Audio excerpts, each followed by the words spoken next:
You are listening to Talking Images, the official podcast of icmforum.com. Welcome back, everyone.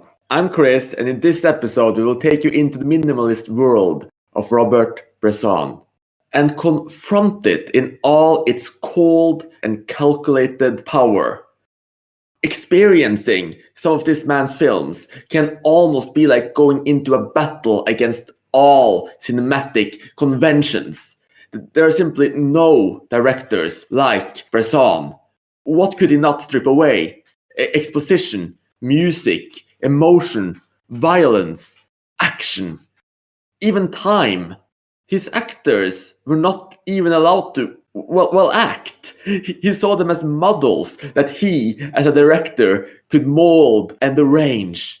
As for beautiful scenery and imagery, yes, undeniably, there is much, but he abhorred the idea of postcardism. He wanted images to exist as a greater whole, none upstaging the other.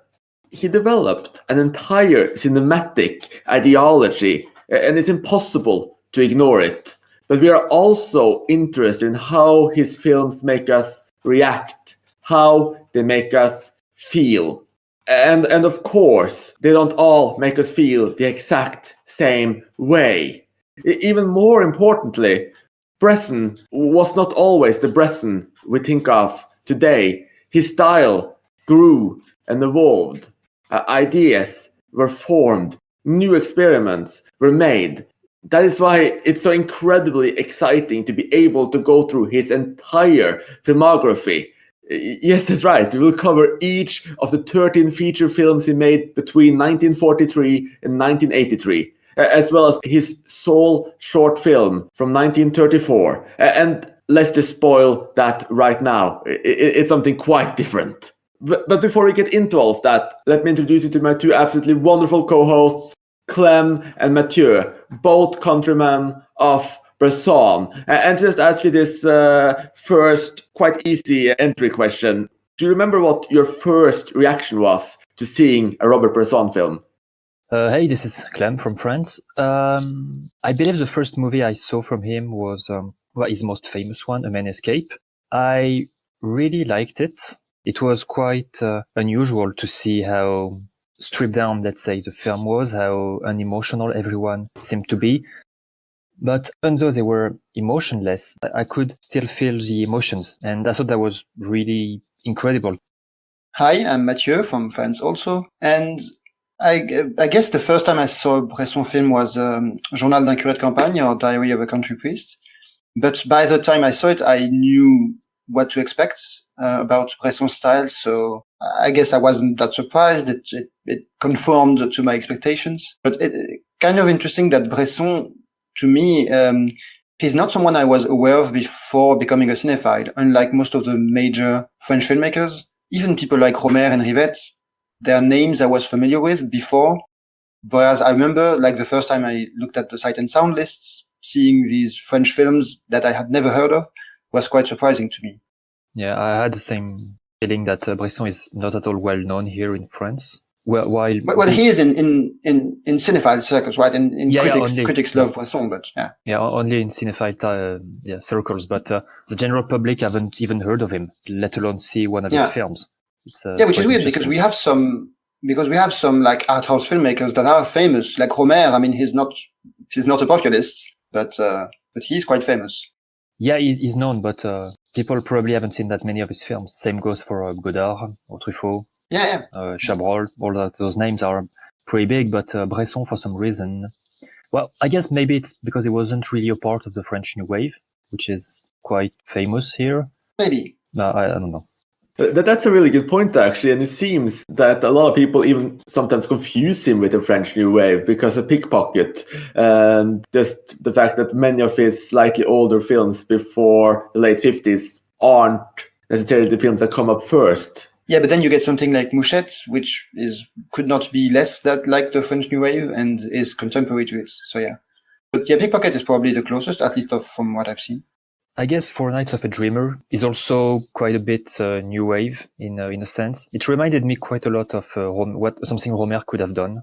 That's actually one of those things I was thinking about too. I don't remember the name of the actor. He uses some professional actors, of course, as he always does.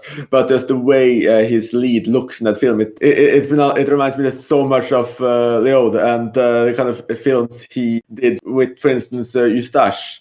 With like The Mother and the Whore, for instance, and the kind of the visual look too remind me of a lot of the color films from the French New Wave. It's really interesting, especially the first time I saw it. I really thought this could have been his New Wave film.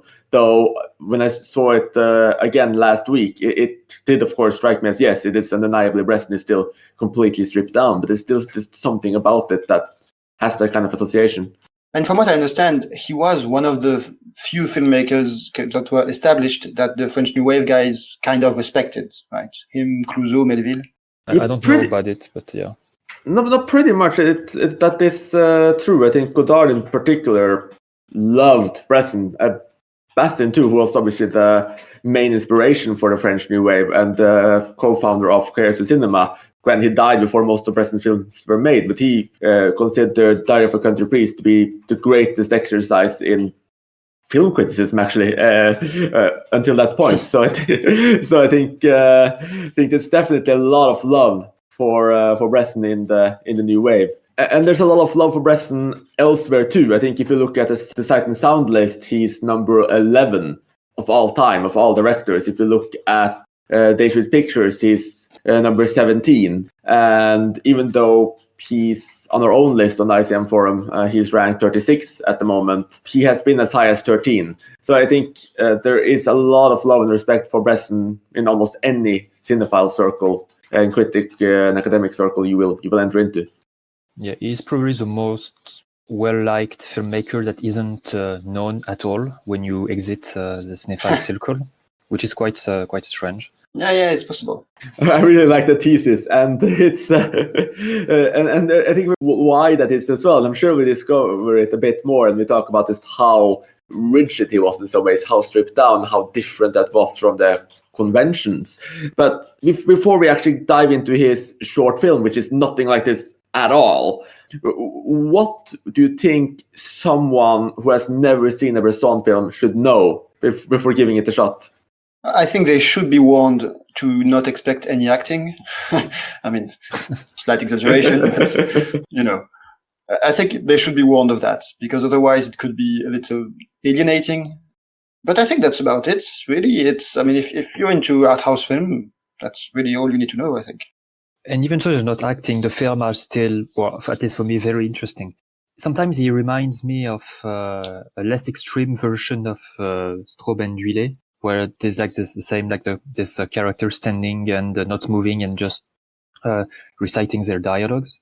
And I think Bresson is like that, but more entertaining in a way. I guess he manages in his situation, the way he films and the way his character moves and the way they tell their dialogues to make it seem a bit real in a sense. I think that's the most interesting way of explaining Bresson I've heard so far. Straub, Juliet, but with more action. She's like a cross between those guys and it's Hitchcock, basically. Yeah.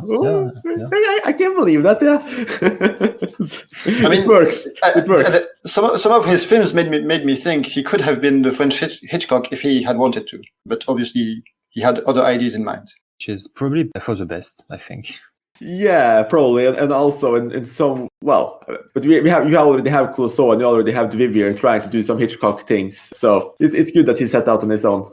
Yeah, but I do think that his ideology should at least get, how do you put it? I'm not sure how knowledgeable you need to be about his underlying ideology, but I think it's really interesting to know just what drove him to make films the way he does, and the way he worked with actors as well can be really dumbfounding the first time. Especially, I think the first film I saw from him was probably Pickpocket, which just rubbed me completely the wrong way with these dead eyes. He just felt at that point very loathsome, and I didn't respond to that until much later. And I think the fact that he, for instance, would instruct his actors to, well, first of all, not act, but he would work on them to speak in this monotone voice as if just carrying out an internal monologue. the way he would, try to focus on aspects of the body that wouldn't act like the hands. I think there's a lot of additional interesting things to know about Bresson and where he came from, including his ideology as a Christian believing in essentially determinism. But I'm not sure if that's needed to really enjoy his films. It's just something that makes them more interesting to go back to, I suppose. Yeah, and I think the religious aspect is kind of present anyway. Even if you don't know about it, it shows up pretty fast in most of his films, I think. Well, not all of them, but... Yeah, it's a fun thing to know and maybe to try to spot when you're watching his films or rewatching his films. But I don't think you need to know much about that to enjoy his films. I mean, I think I've seen his entire filmography without really knowing about all those details. And I really enjoy most of his films. So it's nice to know when you rewatch them, but you can, I just think, definitely enjoy them without knowing. And with that said, let's go into the film that I think the least amount of people have enjoyed, but also because the least amount of people haven't seen it, which is Affaire Publique, his 1934 short film, which is often described as a slapstick comedy. And it's one of those very odd early sound films that plays a lot around with some visual ideas. I think it's very clever. I think it's very fresh, a little bit cute. Some people have compared it to what Vigo was doing at the same time. But I know Clem has seen this as well. So what are your thoughts on Affaire Publique? Well, I haven't rewatched it, sadly, so I don't remember much. I remember liking it and being almost shocked that Bresson did something as so different, because I must have, it's probably one of the last thing I saw of him. So I knew about him. I knew about the type of movie he usually makes. So seeing this very popular, let's say, which is not a bad thing at all, but very popular comedy and almost slapstick, as you said, coming from someone who made such a stripped down and very minimalistic film was definitely something unusual and very unexpected. Yeah, I unfortunately had to see it on YouTube because I don't think it's been released anywhere, maybe in France. So the quality was very poor of the print, but I could still kind of see there's a kind of visual magic he was working on as well. There were so many really cool ideas that you wouldn't really associate with Bresson. There's especially one scene where I believe it's the Prime Minister who's holding a speech in front of a statue of himself, and the statue is yawning, and he yawns, and it's the identical yawn. And in this ocean of duplication, the entire audience starts to yawn as well. And there's just so many, I would almost say pleasant little visual vignettes and this playfulness here that shows a completely different Bresson. Yeah, totally. Regarding the quality of the print, I don't think there is a good quality print anywhere because from what I remember, it was believed to be lost and it was found in the 80s. We found a copy somewhere.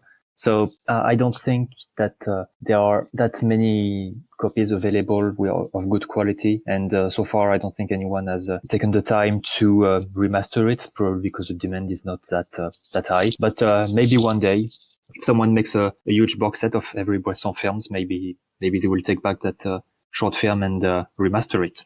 Maybe it will be, I don't know, better to watch it in a good quality than the quality there is available now, even though it's totally watchable.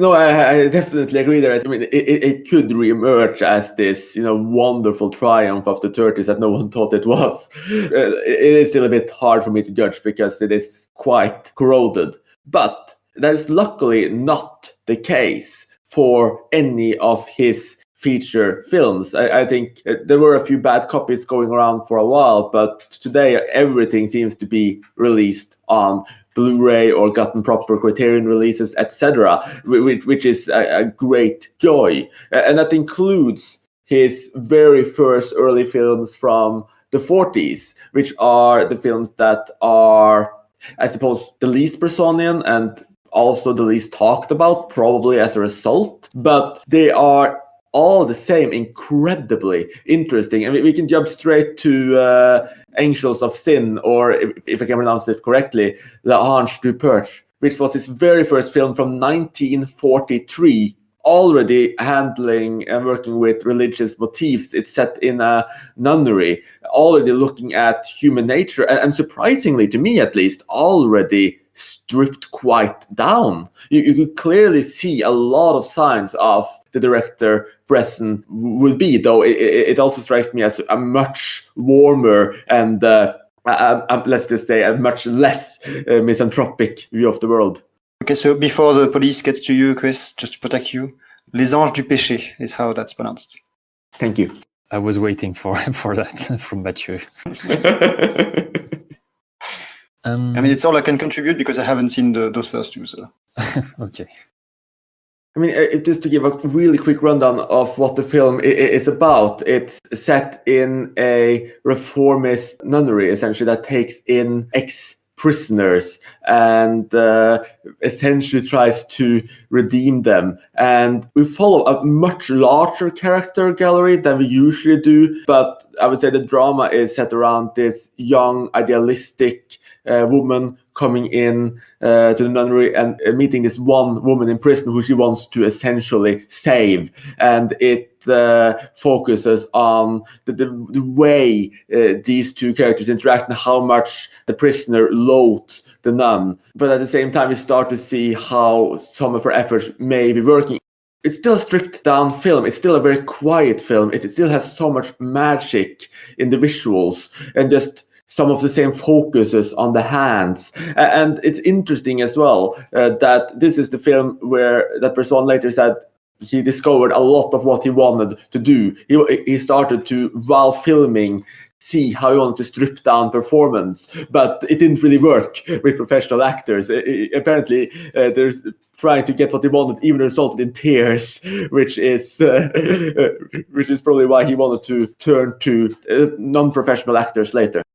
I don't remember the film that well to discuss it, but I think it's interesting to know that in Bresson's life, he was a prisoner of war just before making the film. So I wonder how much that experience influenced him. From what I remember, it's a film that is shot mostly or completely inside. So do you think, Chris, maybe his experience as a prisoner of war has influenced the way he made the film? I think that's definitely true, and I think this claustrophobia and the idea of prison is something that runs through so many of his films as well. And we're going to talk about Bresson's characters or models in prison several other times in this episode. But yeah, I think you're completely right. That kind of more claustrophobic look does help Anxious in quite a bit, though it's also, at least in contrast with Bresson's later film, a lot warmer. But that's something you can't really say for his next film, Ladies of the Park, or again, I'm going to be calling on the French language police, Les Dames du Bois de Boulogne. Is that correct, Mathieu? Yeah, that's good. That's good. Finally, okay, this is good. Now, I think what's really weird to anyone who wants to try to see Bresson's career as a kind of clear trajectory where he discovers what he wants to do. I mean, this is, at least to me, a film that takes it in a completely different direction. It's far more dialogue-based. It's far more character-oriented. I mean, you really get motives of the character drawn out into this elegant game to the extent almost that I would say that it almost feels a little bit more like a Cocteau film. Now, Cocteau wrote the dialogue of the film, even though Bresson wrote the scenario, and you can really feel so many similarities to a lot of the other work Cocteau was involved in. It's just, I would honestly say it's the least Bressonian film aside from his first short, that he ever directed.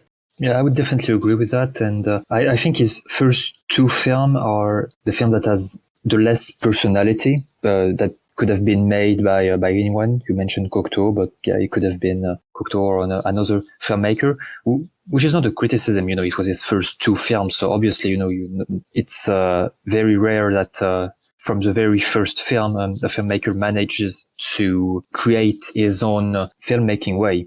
There's still two good films in my book, but yeah, definitely the two that are the less Bressonian. Regarding the second film, Les Dames du Bois de Boulogne, it's a quite good film. It's really very much relies on dialogues, as you said. It's a film that really feels strange in Bresson's filmography, because there is all this aspect of revenge and resentment that the main character is feeling for her lover who is leaving her at the beginning of the film, which I believe is not really a theme we will see later on in Bresson films. You're completely right, Clem, and especially if you think about his ideology and his view on determinism. I mean, later in his career, he would essentially just strip away motives. He wasn't that interested in motives anymore. But Les Dames du Bois de Boulogne, it's essentially all about motives. The entire scenario and situation built is on the fact that this woman has been scorned, or is even in the process of being scorned, as you learned at the beginning, and then essentially designs this trap for her lover. And it's such a cold film, but it's a darkly comedic film in a way as well. And again, this is more reflective of Cocteau, to be honest, but just the games that are played, the carefulness of the scenario, the way essentially Helene, played by Maria Casares, really just essentially commands every single event. It's not fate, it's her, essentially, that's just guiding everything in this movie. She's playing them like a fiddle, and it's just seeing her do things that are seemingly good, but with the darkest intentions, and the way this works, and that's such a joy for me to see. I really think this is a great film, and honestly one of the, in my opinion at least, it might be slightly controversial, but one of the better French films of the 40s as well. Just such a, even though it has almost nothing to do with what Bresson would do later, it has such an interesting course, such a fascinating play between characters, and with also such coldness and darkness, and again really bleak, subtle humor. It's a very interesting and different film that I think anyone who might be ignoring it and not seeing it simply because it has this reputation as not being Bressonian, which is completely true, just go and see it anyways. At least that's my opinion. Yeah, anyone who likes French films from the 40s and 50s should definitely see it. It sounds like Maria Casares is really the reason to see it. Certainly it would be mine. I think she's a great, very charismatic, very theatrical actress. And it sounds weird to have her in a Bresson film, but I guess it's not that much of a Bresson film, so that makes sense. Yeah, she's quite good in the film.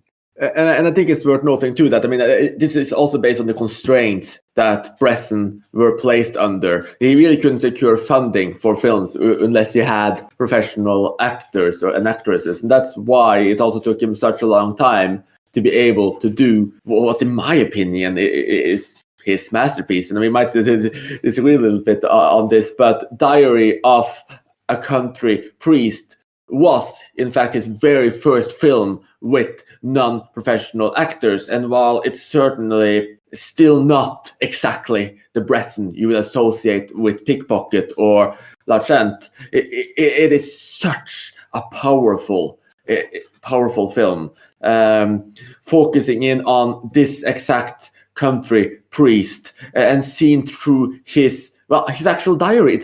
We see him writing and reflecting on the events as we see the events. It may just be the Cooler Show effect. The acting is still really stripped down, but there's just so much melancholy in the performance of Claude Ledoux, who would actually go on to become a professional actor as well.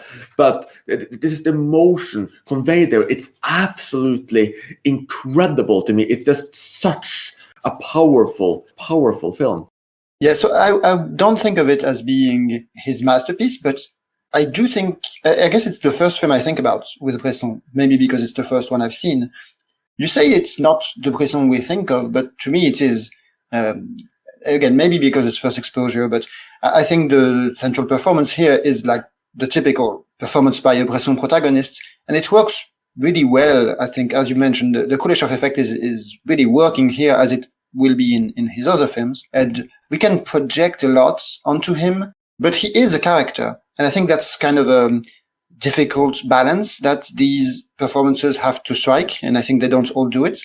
but I think he manages it, and Bresson manages it with him, to have this character who is kind of a martyr, but it's never didactic. I think that's one of the things I appreciate a lot with Bresson, is he has this often very pessimistic view of humanity and life on Earth, really, but he lets you do what you want with it. He's kind of staying out of the way.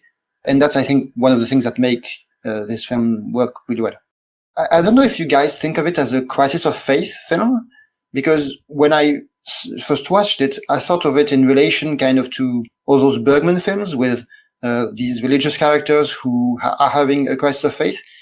And there are some similarities, but it's also very different, I think, because of the way Bresson approaches it, because he has this kind of exterior view of humanity at times. He's looking at human morality, but in a way that isn't, he manages to not be judgmental, but to make us judgmental in his place, if that makes sense, which I think is quite different from Bergman, or Bergman, before the Swedish pronunciation police gets me. Is that close? Yes, pretty much. Seriously? Bergman? Okay. So I could, even though I'm Norwegian, that's very good. The one of the things that I like to do when I watch Bresson is to try to see what he's minimizing in a little bit of where's the minimalism game.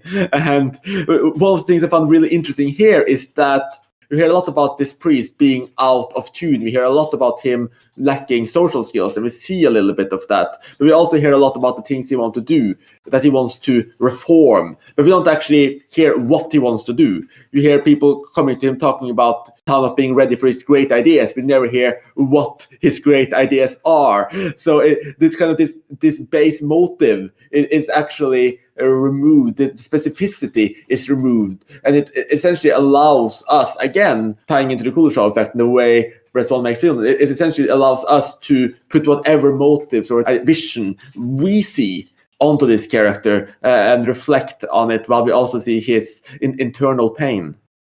Yeah, he's basically a character who has theoretical ideas about what the world is and what it should be, and is confronted with the harsh reality and really cannot cope with it.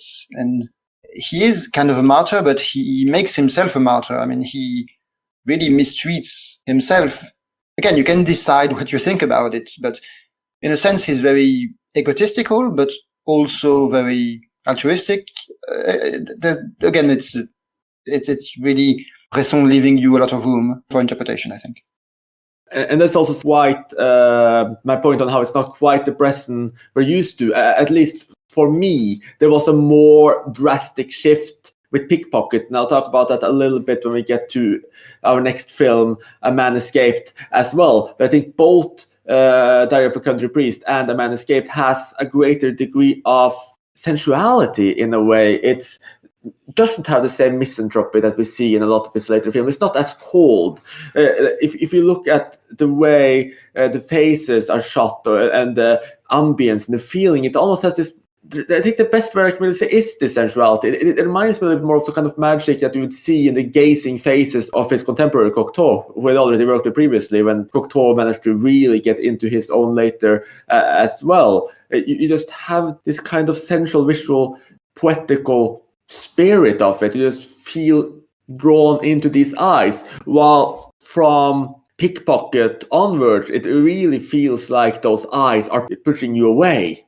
I think I see what you mean with the main performance, but the sensuality thing, definitely with The Man Escapes, not so much with this one for me.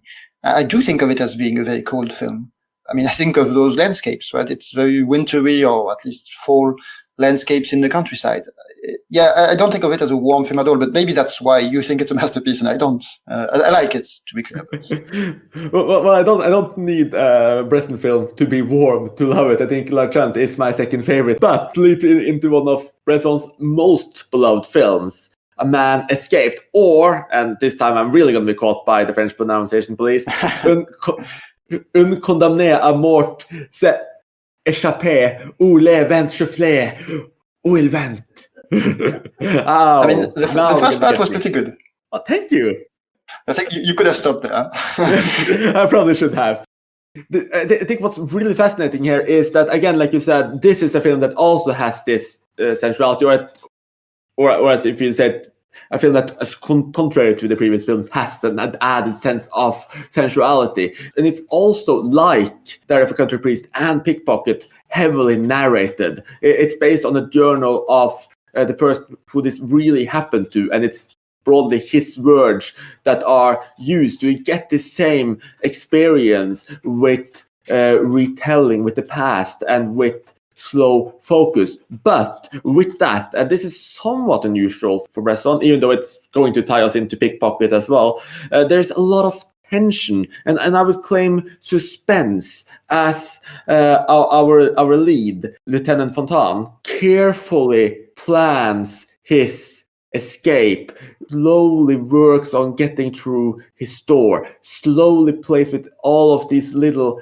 things he needs to get and put in place and learn for his escape to be possible. I mean, this is 4 years before Becker did Le Trot, which had an almost similar effect with just this slow, wonderful suspense. And I think Bresson did it essentially as well, but with a plot that's even more stripped down. And you almost get caught up in this magical tension. A Man Escape is probably my favorite film by Bresson. I really, really liked it the first time I saw it. I rewatched it this week, and I think I liked it even more this time. I totally agree with everything you said, Chris, especially in the contrast between warm and cold that there is between The Man Escape and Pickpocket, especially if you look at the main character. Here, the main character, Lieutenant Fontaine, is, well, a little bit open to the people around him. He still talks to them. They know what he's going to do, that he wants to escape. He still needs to have these conversations with the other prisoners. In Pickpocket, however, it seemed that the main character only wants to escape conversation. It seemed that he doesn't want to talk to anyone. And though he has people around him that care for him. So maybe this feeling of coldness Pickpocket has maybe also comes from this the position of the main character. But I guess we'll talk about that more later on. Regarding A Man Escape, what really struck me was the music, the use of music and the sound, because there are almost no music throughout the film. There's only some part from Mozart here and there, but overall it really relies on the natural sound of the film, which I think adds a lot more to the tension. You can hear him scratching on wood. You can hear him breaking glass. You can hear him work with iron, and every noise is just accentuated by this silence, which add even more tension, because if he gets caught, he pretty much get shot or get killed. So having this lack of music and really this emphasis put on sound, I think really, really adds a lot to the tension. The lighting was also great. It manages to have great contrast between the obscurity and light that is from the outside window. And lastly, what I noticed was how his work was shot. As we said before, there were a lot of shots of hands in his previous film, and I think this is a film where really the shot of hands really comes through. We see him working with his tools, trying to create tools with whatever he has to escape. And really the camera focuses on his hands working, crafting whatever he's doing. I love Un condamné à mort s'est échappé as well. It's my favorite from Bresson. And I think the reason for that is that this is the type of story that is best suited for his style. I love process-oriented cinema, and this film is almost nothing but process. Like the slow, methodical way in which the protagonist is going to try to, escape. It's really the most simple, bare-bones plot you can imagine, and it makes sense that this would work so well with Bresson's stripped-down aesthetic. What makes it special, though, is that it also reaches something about human nature, about our yearning for freedom. It's quite literal here, as the film is about a man in prison, but you could argue that all of Bresson's protagonists are in some kind of a prison of the world.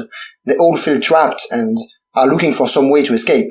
And maybe that's why this being the most literal version of it is the most effective for me, as it makes that subtext very concrete. And Bresson's style also makes the breaks in that style all the more effective.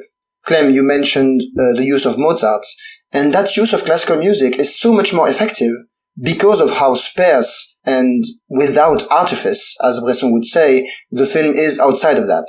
I generally find that the best way to reach something universal is through the highly specific, and this film is a shining example of that. It's so easy to project ourselves onto this protagonist, and to feel this desire for freedom, which feels like it means more than just, escaping this prison. It's something kind of transcendental about humanity as a whole. Fontaine is also the easiest Bressonian protagonist to like, perhaps because he says so little, and as a result, this might be Bresson's warmest film, so Chris, you said you didn't need warmth from Bresson films. I kind of do. I tend to prefer films that have some warmth somewhere. And that's probably another reason it's my favorite. Along with the fact that on a basic level, it's just a great thriller. And I kind of wish Bresson had done more films like this. I like his other films as well, but he's just great at it. He's just great at doing suspense, just as good as some other great filmmakers are. And especially in that climax, it's breathtaking. It in a very literal sense. You don't want to make a sound yourself because you're so caught up in this quest. And just, I'm not sure if you mentioned it, but our lead is not an actual criminal. This is in the middle of World War II, and he is in a Nazi prison, not quite a prison camp, but a Nazi prison in France.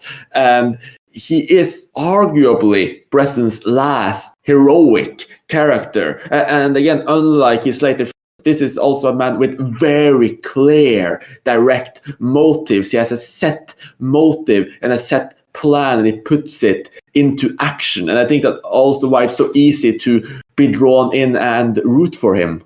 Yeah, it's that simplicity, as you mentioned. One clear goal, not a very complicated person to get behind, right? It's pretty easy to root for someone to escape. And that really meshes well with the simplicity of Bresson's style. There's a match in form and content, which I think maybe is why it's his best film. Moving from the film that seemingly is appointed the best Bresson film here, and I would agree, in my top 3 Bressons for sure. But the film that's perhaps most often talked about, along with Baltazar, is Pickpocket, which, at least to me, as I said earlier, like in some ways seems like a bit of a completion of his style. This is the point where Bresson starts to feel like Bresson. And indeed, it's sometimes even referred to as the first real Bresson film. The warmth is gone, and the bleak determinism is clear. Michel can't help himself from stealing. He's drawn to it.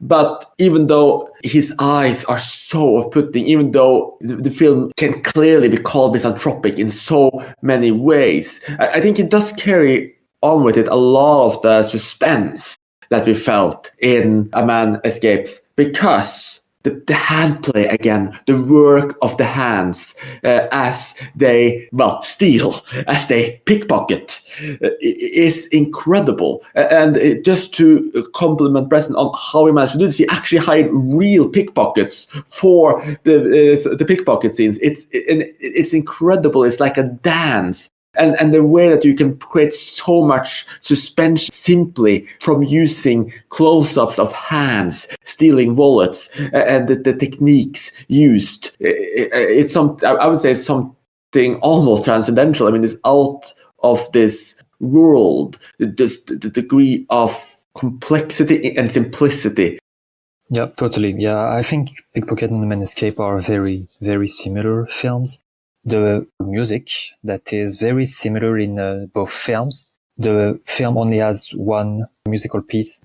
Don't remember off the top of my head who the composer is, but it's also a musical piece that we will hear 3 times or maybe 4 times throughout the film, just like in A Man Escape. There's also this narration over the film, and the main protagonist is also writing a diary. I think it's interesting because it's something that we will see later on also in his films. Going back to Pickpocket, I think it's very shot, which quite similar to A Man Escape. I think I still prefer A Man Escape to Pickpocket, even though I love both films. The tension is obviously extremely present here as well, due to the lack of music and the focus on sound, just like in The Man Escape.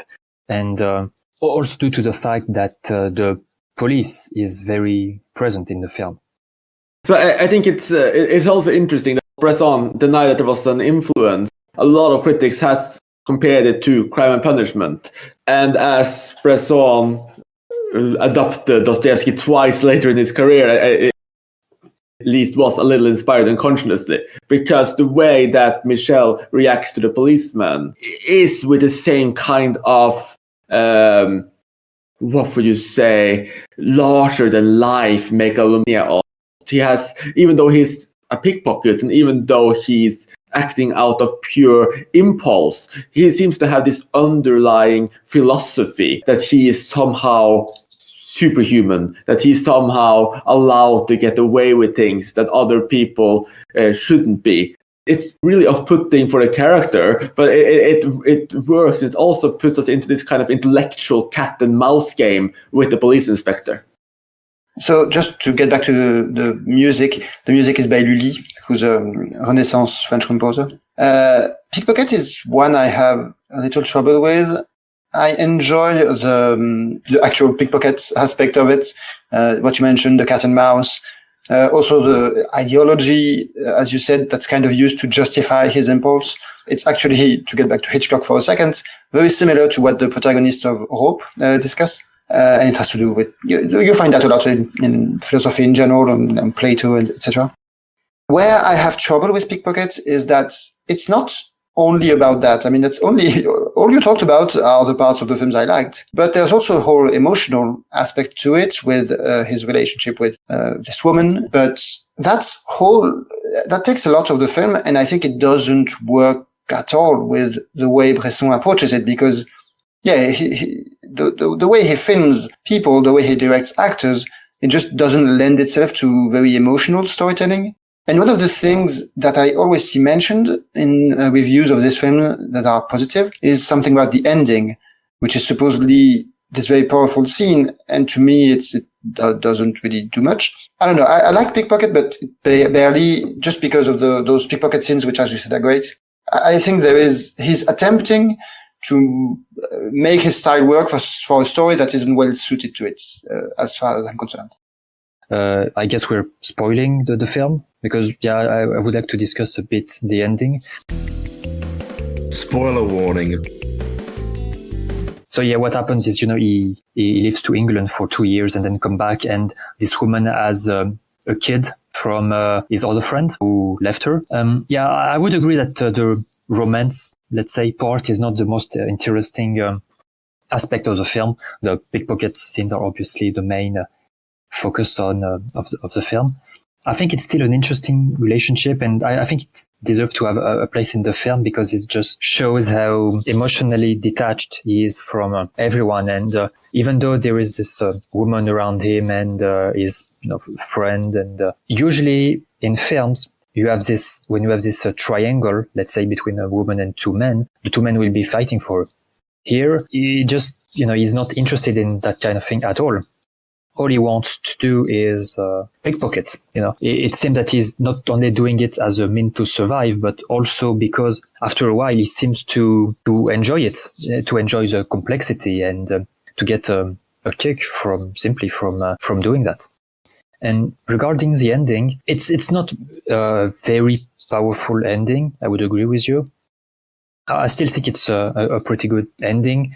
I guess even though he knew that the guy is betting with is a policeman, or at least that something is strange, because he has a lot of money and it's not the horses he betted on. The fact that he still can't refrain himself, let's say, from stealing in his pocket really, I guess, shows a lot about his character. Even though he said that he would take care of the kid and the woman, it seems that he can't help himself. Yeah, I agree. But I guess the way you describe the relationship, you say he's not very emotionally attached, right? But the issue is that because that's the way Bresson films people, no one is emotionally attached to anything, it seems, right? You don't get the feeling that she is that emotionally attached to anything either, because she is giving kind of the same type of performance. Really? Don't you? No, you disagree, right? Okay. No, it's not that I disagree. I guess that even though she doesn't show it, I guess she's still a bit attached to him. I guess she wouldn't come back to him that often if she really didn't care. Yeah, I guess that's where it doesn't work really well for me, in that I don't really get a sense of why she acts the way she does. And same for the other male character. Well, I guess this ties in with the cooler show effect too. The feeling I got from watching it was that she was in love with him to a large extent. But why? He's pathetic, honestly. No, exactly. Yes, it's true. And this is one of the things that really bothered me the first time and worked the second time. And I think it really is what I talked about earlier with what, to me, is also what Bresson tries to do with just the way focusing on the characters, the misanthropy, the determinism, and this kind of almost off-putting stare, which is just that it's so brutal. It's such a brutal expression. I think that with the characters of Jan and Jack, who are the woman and the friend, they are almost like this moral influence on him as well. They do try to save him in a way, even though they don't necessarily even know what he's going through. They try to talk to him, they try to get him on the right path, but he's always pushing them off. And I think that there's a contrast between the more open modeling done of, I'm not even sure if we can call it a love interest, but the more open way he works with the character of Jan, and the very off-putting way he works with the lead in Michelle. That makes that contrast possible, that makes her seem more human, because all we see from Michelle is just pushing people away from him. It just has this complete lack of care for anything in the world. And I think in contrast, everything else almost seems warm. Okay, I can see that. You mentioned, by the way, the misanthropy, and that's also why, to me, I don't really relate this film a lot to Man Escaped. I think of it more as being kind of a draft for L'Argent, but I mean, it's also because I like L'Argent better. And I think you mentioned that you had seen the films up to Mouchette and then L'Argent, and I think that this kind of loathsomeness is also something we see in a lot of his smaller films from the 70s as well. So when I think Bresson and later Bresson, that's kind of what I think, like the films he made after Pickpocket, which all or most of them kind of build on that misanthropy that you see in Pickpocket and L'Argent. Yeah, I've only seen, after Pickpocket, I've only seen Baltazar, Mouchette and L'Argent, so. But to move on to the trial of Joan of Arc, which honestly, to me, is his most extreme film. And it's also one that really drives me to want to narrate a kind of story of Bresson, where he starts with Anxious of Sin and The Ladies of the Park, and just slowly cuts away more and more and more story until he's just showing the absolute essentials. I mean, unlike many of his later films where he will be focusing on, doors opening and people sitting and various other situations, here anything that could be considered fluff is just cut. It is adapted directly from the court transcripts of the real trial, and Bresson essentially cut so much that he couldn't even make an 80-minute film. The film as a whole is 65 minutes.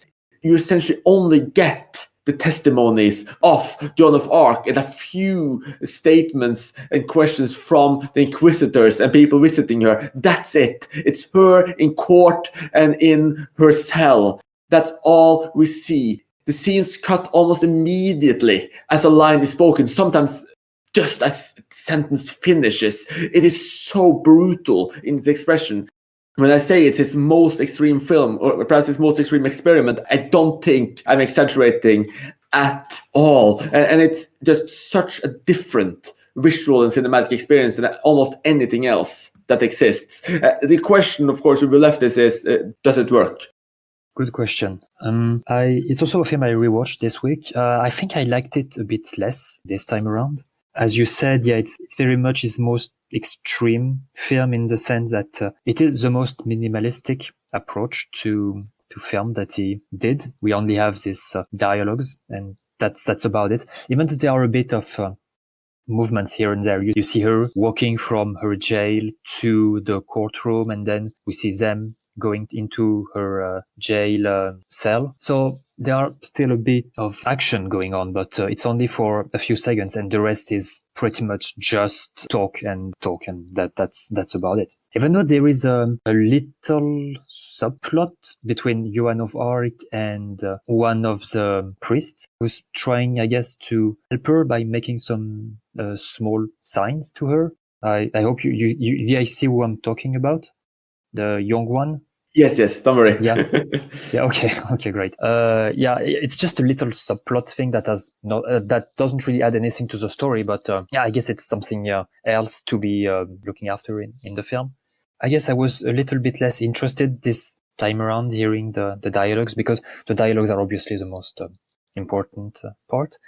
Regarding the use of music, it doesn't really have any music either. This time, the only music that is used is some military drums. So it's not, well, I don't know if it's a famous rhythm, but I don't think I did it before.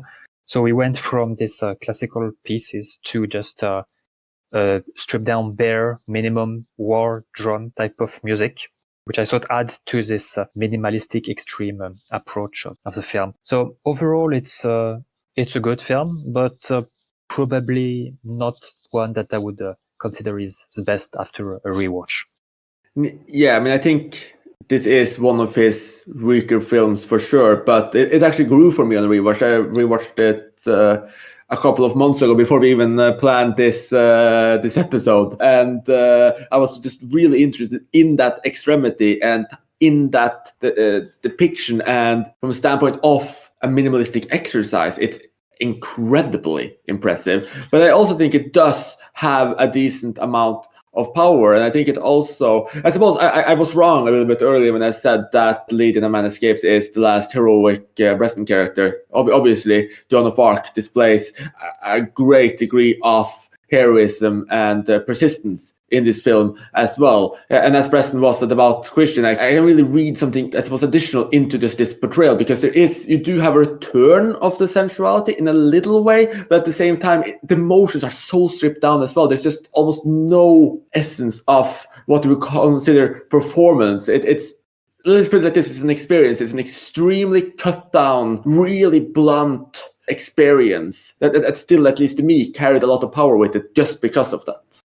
Yeah, I definitely agree with that. I think it's a powerful film, and from obviously a very powerful character. I think it's also interesting to see that most of the film about Joan of Arc are filmed that, well, at least the most famous ones are one that focuses on a trial, because, well, there's obviously this one, and the other very famous film about Joan of Arc is the one from Dreyer from the 20s. And I think it's interesting to see that both of them focus on the trial and not what she actually did, the battle she took part of, and her life, but just that one trial and her sentence to death.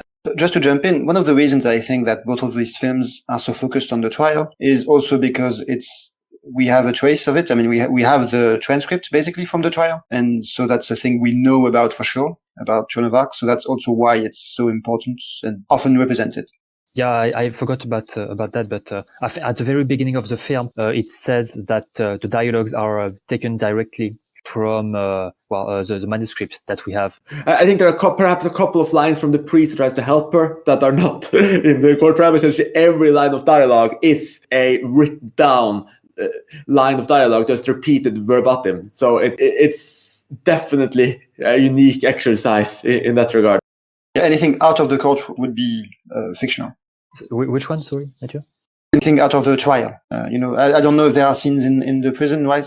That's what you said, in the cell? I think those are actually recorded as well, because essentially it's the priest coming down, and there's even in one scene they're saying what they should write down. So I think they're still writing down everything she says to them. Okay. So it's just essentially all just taken verbatim and just cut down. But obviously, when you do something this extreme, and I think Lancelot du Lac, which we'll discuss a little bit later, is another example of going extreme in a completely different direction. This was, in many ways, a cinematic dead end. Like, he couldn't even do more than 65 minutes. Like it's a bit of a complete trap. I mean, he could have, started making short films again, and he could have maybe, I don't know what he could have adapted to try to make features, like maybe the entire Bible, which was actually his, he did want to make the Book of Genesis as his final project and wasn't able to. But it is just impossible to really continue down this trial much further, which is perhaps why Hasard Baltazar, or which is called in English, My Friend Baltazar, a lovely adventure film about the young girl and her best friend, the donkey, going on great adventures together. It's so different. Now, for anyone who has not seen the film, this is that was a farce. This is one of the bleakest films Bresson ever did. It's another example of extreme misanthropy and brutality, even animal cruelty, where he essentially frames all of humanity as opposed to this almost saintly donkey named Baltazar. And this is also the film I referred to in the beginning, where time essentially is minimized as you just travel through decades of Baltazar's life, and they kind of fade in together, and you don't know exactly where you are, and you kind of get just left into various owners, and it's just this story of this donkey being mistreated over and over again, and there's a lot of beauty in that. I think, honestly, tying back to the Kuleshov effect, that donkey gives an incredible performance. Well, yeah, I think it's basically the best example ever of the Kuleshov effect, Baltazar, in that film. And I think you said earlier too that donkey is really the most perfect Bressonian actor, and I just had to include that quote of you, Mathieu, because that's it is. I mean, yeah.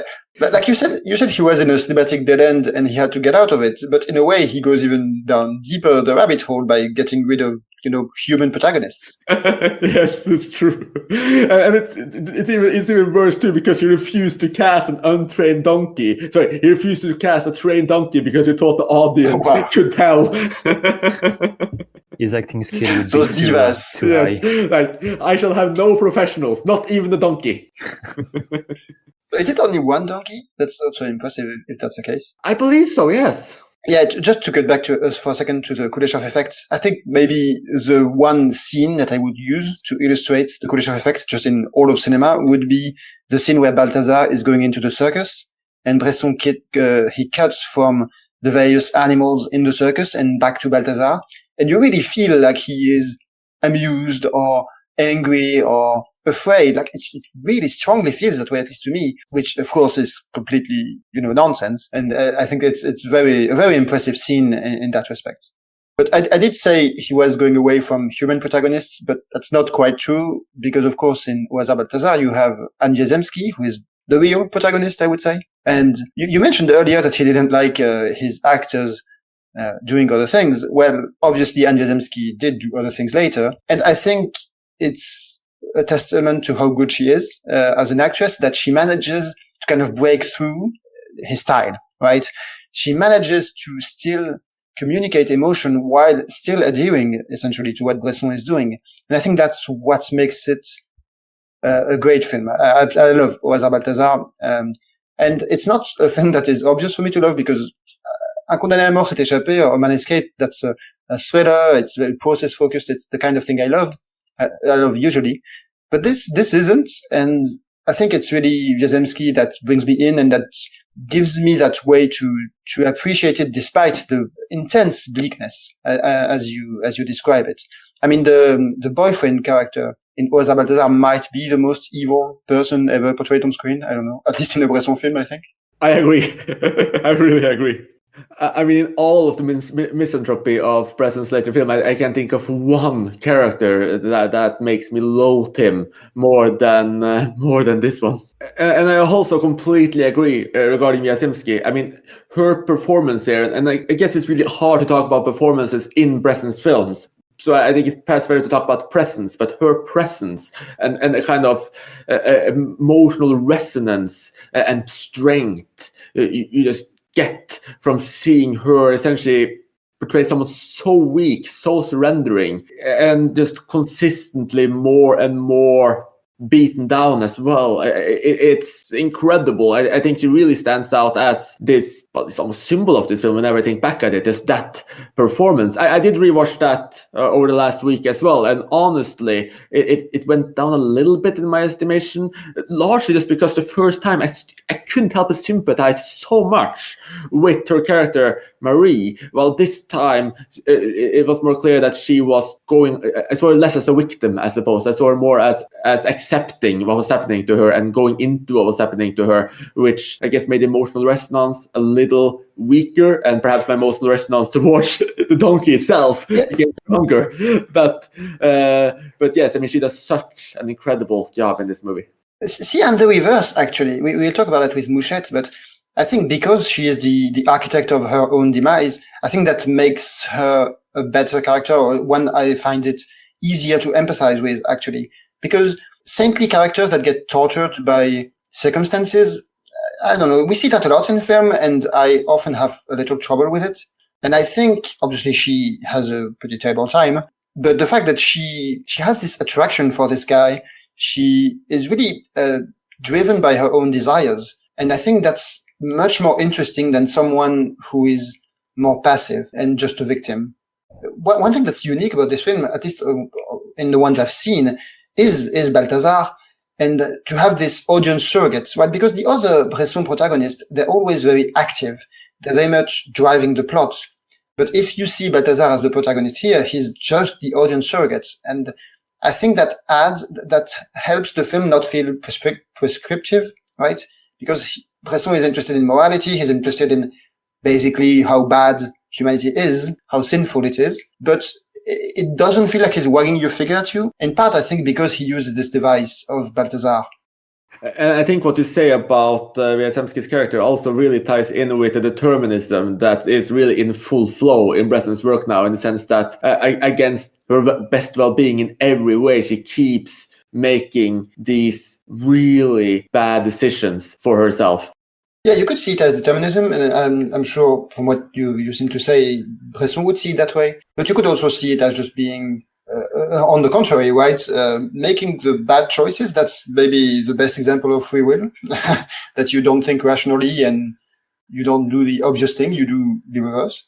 Anyway, again, I think what makes this film great in part for me is how open it is to interpretation. I think you're completely right. And this is something we talked about with these other films as well. We can read so much into them simply because so much is stripped away.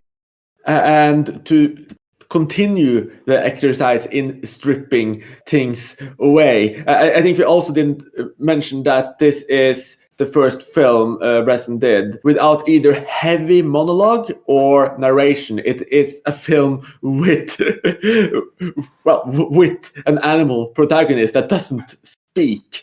And I'm not sure if you can say he really takes it further in the companion piece, which is Mouchette. He made these two films essentially as a duo back to back in 1966 and 1967, but it's certainly going in the same direction. I mean, as someone who often like to think of directors' journeys as more of a story, this almost seems like they made it the wrong way, because in Mouchette, he has a human protagonist, a child who doesn't speak, at least not much, is very non-communicative and stripped down. And it seems like the next step from that, in terms of how little do we know of our protagonist, would have been the donkey. But, oh well, let's just accept that and say that Mouchette, and I think we're going to disagree about this because you said it was so different from Pickpocket, but I still see that almost loathsomeness in Mouchette's eyes. And that was the thing that really pushed me away from both this film and Pickpocket the first time I saw them. Seeing it again now, I think it's a wonderful, wonderful film. But it is so bleak. It is so brutal. It's so crude in just the way it presents its lead character, the emotions around it, how she reacts. It's really a powerful blow, and certainly shows just the kind of, again, power and brutality that Bresson could evoke with his minimalism. Well, I guess I see the what you said about Pickpocket. You said that his protagonists were kind of loathsome from that point on, and I don't think that's the case with Mouchette at all. Or at least that's not how I read it. I kind of wish I read it that way, because I think I would like the film better if I thought her character was more complicated. Because to me, she's just a victim. Unfortunately, that's really all I see. And maybe that's why I don't like the film as much as you do. I like it, but yeah, to me, it's kind of an exercise in torture porn. No, well, not misery porn, I guess. I said that's accurate. And it makes me think of the Dardennes, actually, which are filmmakers that I sometimes have trouble with, but I think Rosetta is kind of like a better take on that story to me, precisely because Rosetta is a complex character, which I don't get with Mouchette, but it sounds like you do. Yeah, I'm pretty sure Rosetta was. Sorry, I'm pretty sure Rosetta was largely influenced by Mouchette. Yeah, I would be shocked if it wasn't. And I mean, the Dardennes are one of the few directors who could, in some way, be tied to Bresson more directly as well. And I think Rosetta is one of the films that everybody were calling Bressonian. So that tie is just firmly established. But I mean, I'm not sure if I see her as more of a active protagonist. I certainly agree that things happen to her. But I think when I say loathsome, I don't necessarily mean that she is loathsome. I think it's more a case of her loathing the world around her, because she lives in this extreme misery. She's mistreated by her father. Her mother is dying. She doesn't get love anywhere. As you see, she doesn't really communicate with the world around her either, and she seems to be longing or looking for some kind of love or acceptance. She can't even act properly in class. She's pushing everyone away from her, just as the lead in Pickpocket. When she's forced to sing, she just starts crying. She can't really communicate. I know Bresson hated symbolism, but I don't necessarily think he hated metaphor. And you have these scenes where, or at least not metaphor, showcasing what characters want and believe through their action. And you have these scenes outside where, as soon as they get out of school, and this happens twice, she runs away from the rest of the class and she attacks them with dirt.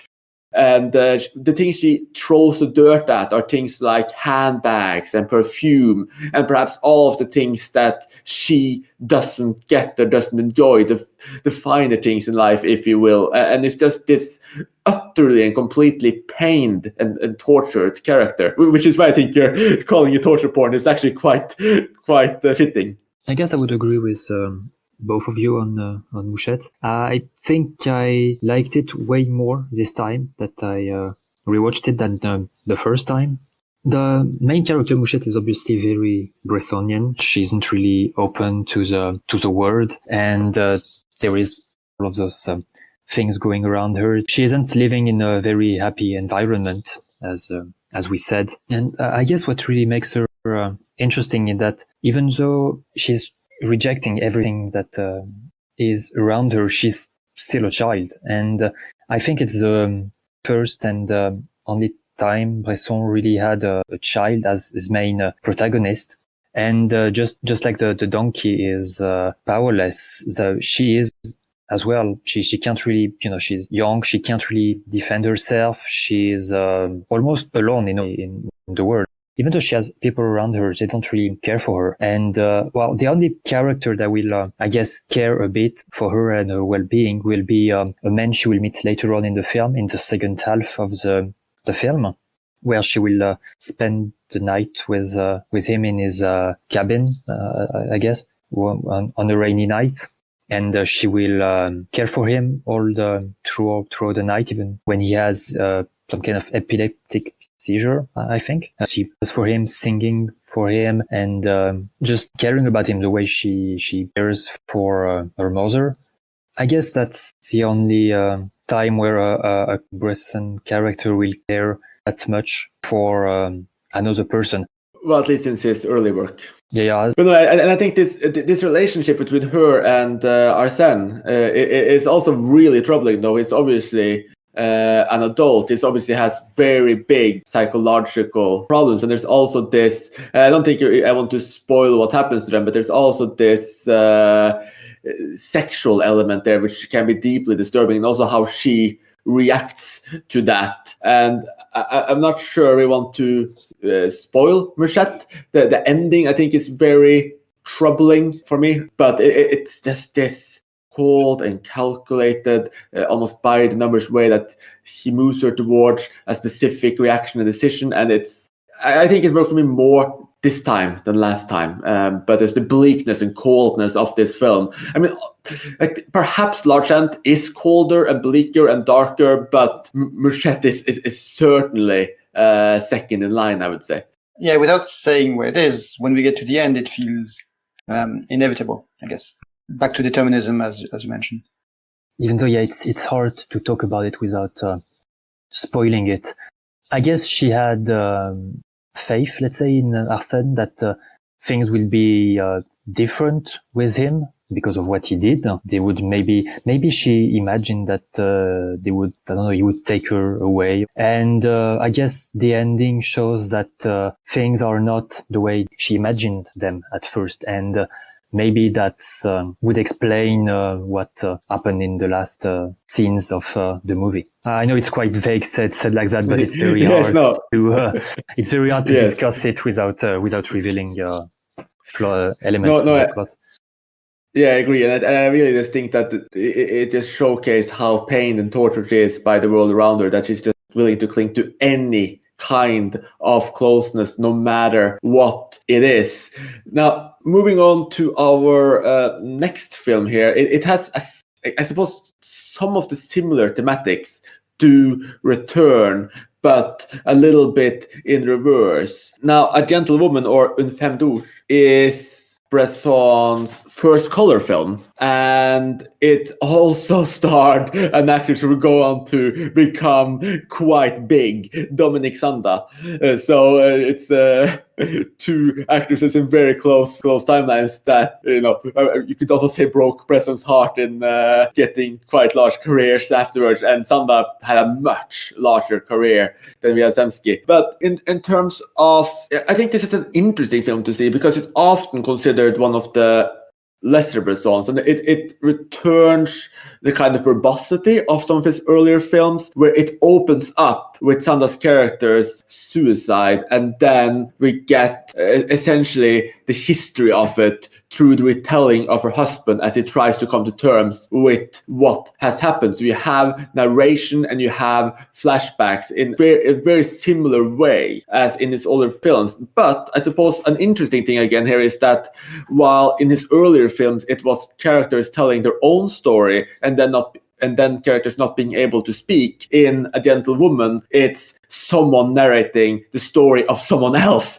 So you get this situation where he's trying to understand Dominique Sanda's character, and we try to understand her, but the person telling the story is not her. So it's distanced really one step further. Well, would you say Sanda, like Wiazemski, brings something new, something different to her performance? Yes, actually, I think she's also one of those actresses or actors who manage to break through Bresson's style, and that she does what he wants, but she still has this degree of charisma and aura that really works for the character. So the character feels, the personification of the character just feels so much stronger than it perhaps otherwise would. It doesn't feel flat or dead in the way that Bresson would perhaps have shot some of his other characters. She is noticeable in every scene. Let's just put it like that.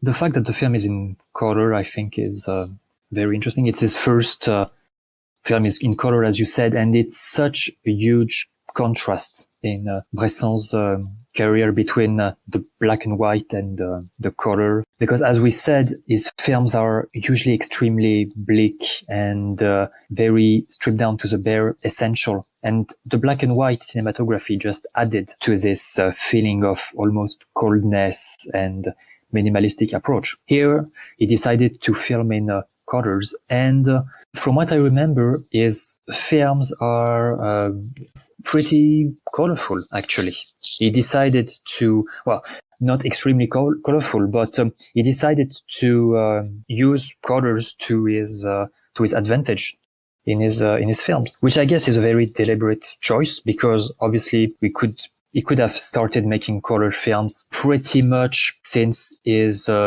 beginning as a film director in 43, even though it wasn't very common to make film in color back then. I guess they could have still do it, and he could definitely have done it in the later on in the 50s. So I guess it was a deliberate choice for him to stay in black and white, because atmosphere, I guess he wanted to create, easier to do in black and white. And now that he's going to color, I guess he wants maybe to express something different. He actually resisted going into color for a very long time. He was not comfortable with the move to color. And I think it's honestly just the times pushing him to take that step. While he still accepted it and went into it full steam ahead, it was not perhaps what he would have preferred to do if he had stuck with his original vision. Okay, I didn't know that, but that's okay. That's interesting. So I guess he could have made his entire films in black and white. So that would have been interesting thing. I guess some of his films are better in color than black and white.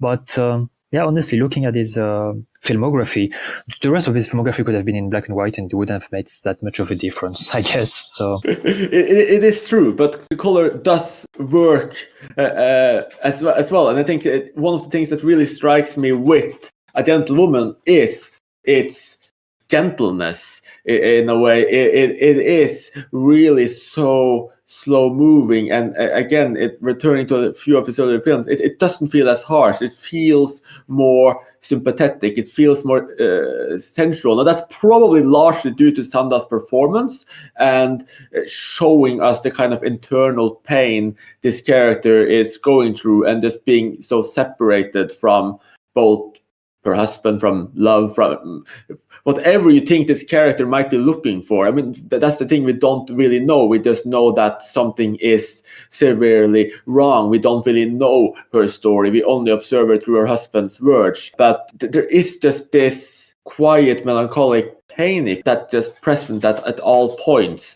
in Sanda's performance, and it's absolutely beautiful. And one more thing, because I know we haven't seen this film yet, Mathieu, but you made a fantastic joke. The donkey was the perfect Brazilian actor. You did say that if someone hadn't stopped him, he probably cast a tabletop next. And essentially, essentially in this film, he cast doors. Now, doors is something Bresson has worked with a lot. He loves showing hands. He loves showing hands opening doors. He also, perhaps inspired by his stay in the prison camp, loves showing a bit of captivity, either shooting through bars or fences. And we see that a lot in this film as well. But I think I have never been more aware of Bresson's door. It starts with a door opening. It ends with a door opening. In some scenes, we see characters going through 2-3 different doors.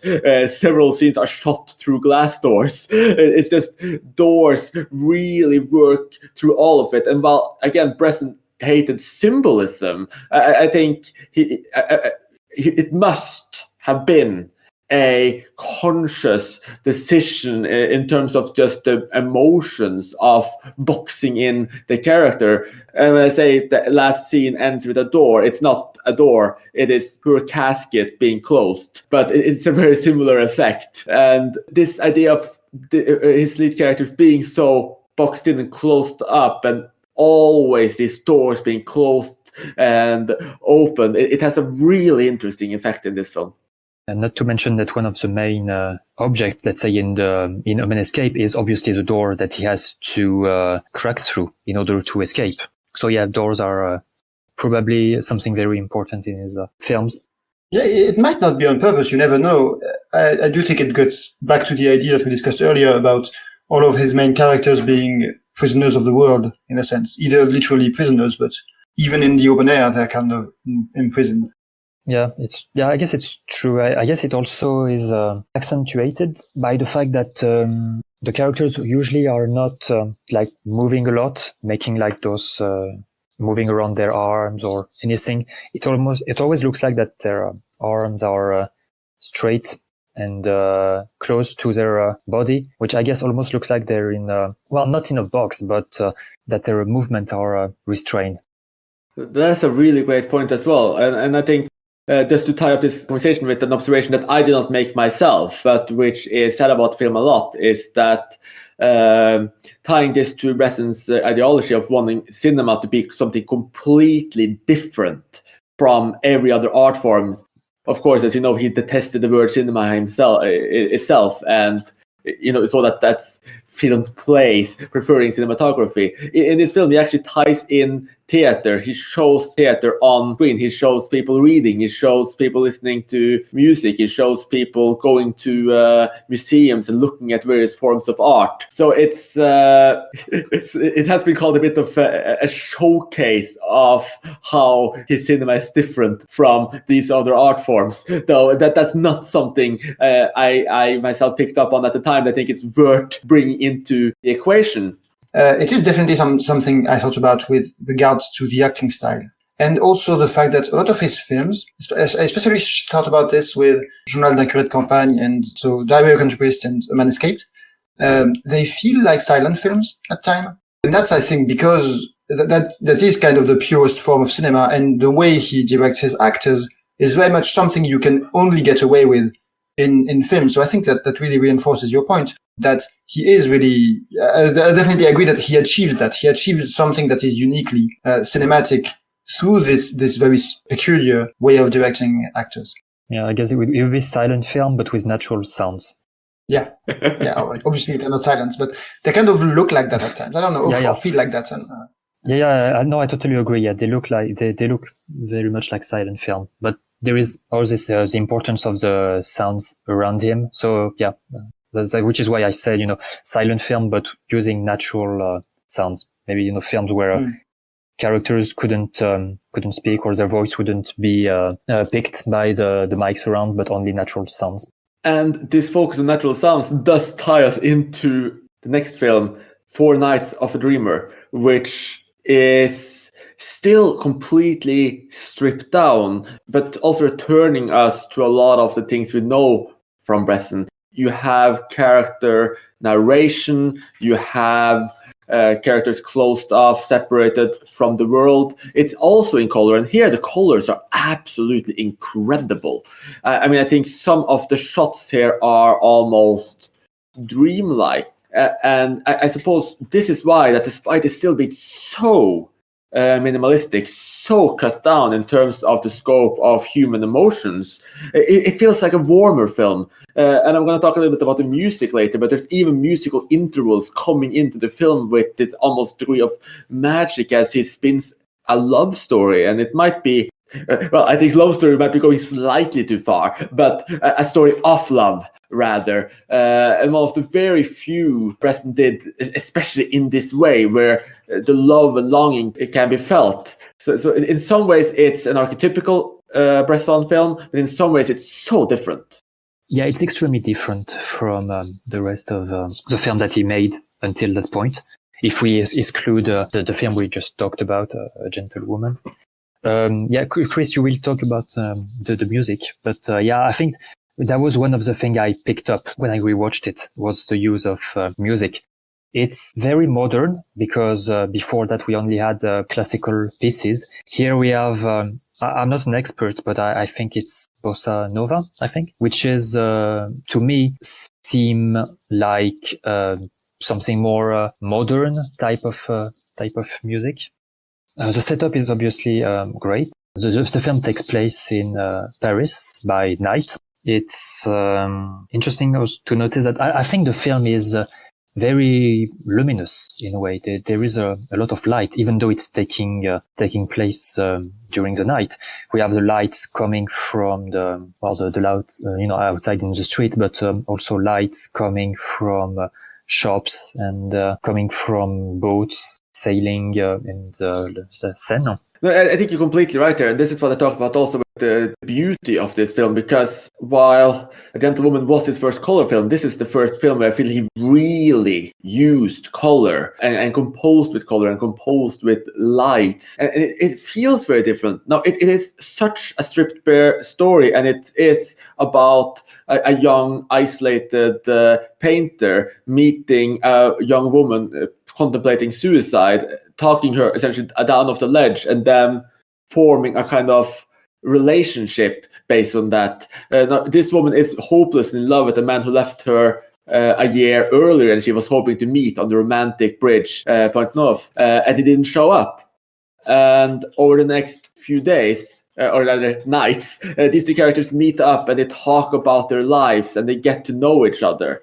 And what's really interesting here is that these talks are just intercut naturally within the film by music, by performances, by all the life that goes on around this bridge. So you will have performers just walking past, singing. You will have the characters coming across people in location singing, and you will have this one especially almost magical scene with the boat going under the bridge, and we follow the boat and we hear the band performing on it, and the colors are actually warm. And I think this is why, at least for me, even though the performances are so stripped down, there is magic here, there is love here, there is this additional poetry here that you just wouldn't have gotten otherwise. And I think, without getting too pretentious, it's like it's almost as if Bresson is playing with the Kuleshov effect, but with sound, but with music, and having the characters respond to the music we see and feel as well. So it's just done so beautifully. Yeah, it's a very beautiful film. I don't know how the fact that the main character is a painter was in how much it was influenced by Bresson's own past as a painter, but I guess there is probably maybe a connection here that both of them are artists trying to live from painting at first when they're young adults. Something I also noticed when we were talking about the diaries before, like, the one in Pickpocket, the country priest. Here, the main character also have a diary, but this time it's not a written one, it's a spoken one. He has this magnetophone, I think that's how it's called, and is recording, well, not as much as his life, but I guess life the way he wants it to be. Because, he meets this woman and he's obviously in love with her. And I guess what he's recording is not really reality, but reality as he would like it to be. And even though he incorporates real sounds of birds and whatever he picks out when he's outside, the story he's telling is obviously not the real one. And I think it's all tragic, a trajectory it goes on. And just, I think it's a famous book by Dostoevsky, and I think it's worth noting that this was based on White Knights and the gentle woman being based on the gentle creature. And just the way that with these stripped down performances, and then they're so bare, these performances, that towards the very end, and again, I don't want to spoil it, but feeling it really starts to build up this bit of a long burn or slow burn film where it takes a little while to really get into the central conflict, but once it really works. I would actually say in this case, I'm not sure if it's despite or of that, the power of that hope, of this love. When I rewatched it a couple of days ago, even though I know the ending, but it's still extremely... Let's not spoil for anyone who hasn't seen it or anyone who hasn't read the book, but it's just such a heavy punch, let's say. So let's just move to Bresson's next film, which, if we were to say that Four Nights of a Dreamer is in some ways Bresson's warmest, what comes next could hardly be colder, and not just cold, almost inhuman. Lancelot du Lac is Bresson's take on the Arthurian legend, but where others would capture adventure or magic, Bresson has taken his minimalism to such an extreme that what we are left with certainly doesn't feel like knights in shining armor. In fact, it looks and feels more like tin boxes banging swords into each other. We talked earlier of how you could call The Trial of Joan of Arc Bresson's most extreme film in terms of minimalism. Well, Lancelot du Lac is a pretty good contender, but here Bresson takes his minimalism in a very different direction cutting down performance, stripping all emotion and glamour aside, leaving us with statues or models that are simply molded and moved the way he wants them to. There's simply no sign of life here. I'm not even sure how to describe the visuals here. They're just, I mean, Bresson shoots flatly quite often, but he's just taken all of the beauty and magic away from the story, and you're left with these tin boxes, clinking into each other. You're left with these monotone dialogues. You're just left with this impassionate display of heroism and intrigue and betrayal as well. And it's just so cold, so simplified. That it took a lot of getting used to for me to love this film. Before I talk a little bit about it, Chris, I just sort of a filmmaker who made a similar film, let's say, nowadays it's Eugene Green. I was wondering if you've seen some of his films and if you thought that his films are similar as well.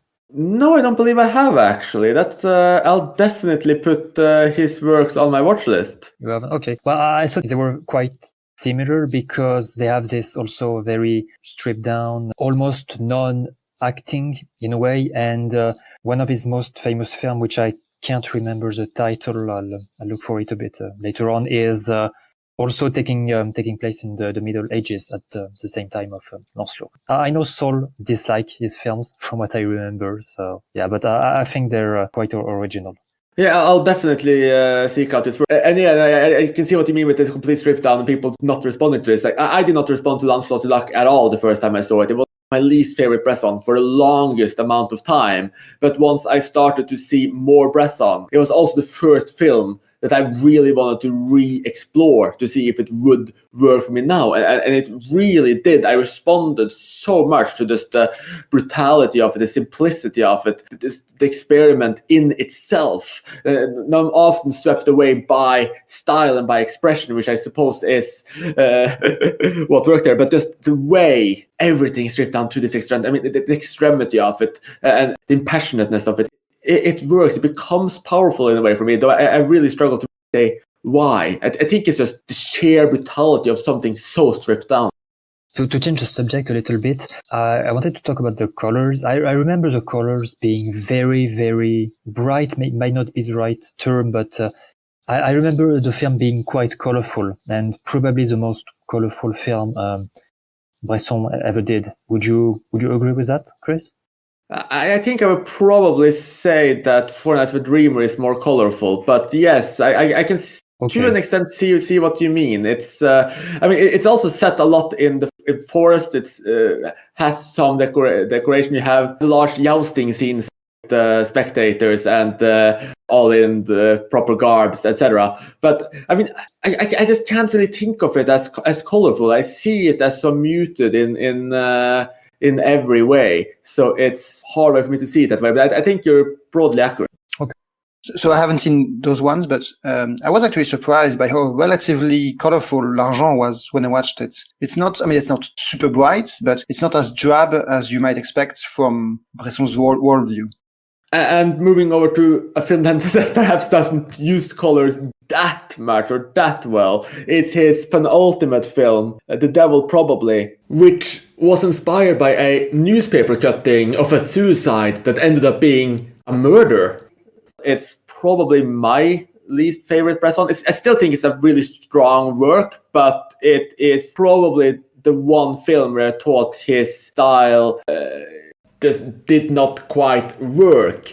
And the reason for that is that he's trying to represent a character who simply wants to experience as much life and pleasure as he can, and then gets moved to a position where he wants to experience something else, something darker. And there are some absolutely great scenes in the film. I think the ending is really powerful. It's a very ironic and strong final line. But while it still works, while it's still powerful, I do think it's one of his less effective.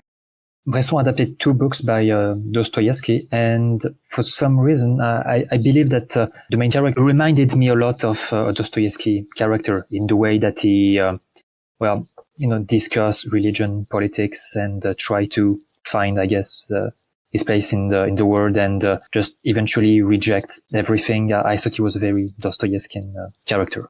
Regarding youth, I haven't seen that one, but I do think it's kind of surprising how Bresson, who is a very, very religious filmmaker and very internal, he is actually quite connected with his times. I mean, in Au hasard Baltazar, you also have that, right? You have the boyfriend character. He's listening to the music of the times. He's engaging with the world around him, which also, and it sounds like what you describe is very much in line with that.